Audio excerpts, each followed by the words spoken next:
Grimsby's fish dock, and the lumpers are working flat out.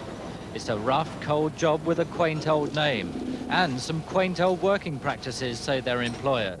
They want to be rid of the lumpers, but that could spark off a national dock strike.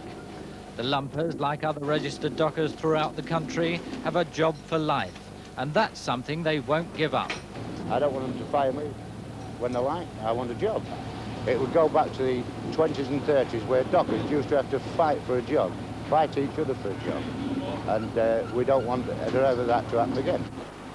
Since the Cod War, Grimsby's been on the skids. The catches have fallen away and the dock landing company says it doesn't need lumpers, except on a part-time basis.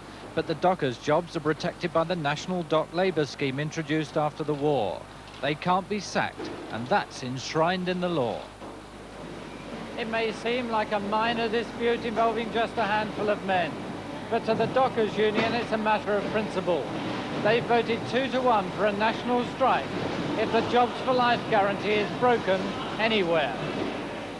The employers point to the idle fishing boats. They say profit and loss is what matters, irrespective of the law. They can't afford the lumpers anymore, and the landing company is going into liquidation. There isn't a solution within the dock labour scheme.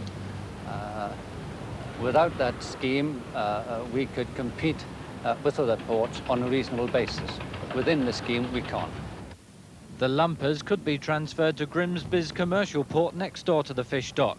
But that wouldn't solve the problem because they'd block any attempt to land fish with part-time replacements. So the trawlers would continue to come in, but with no one to unload them.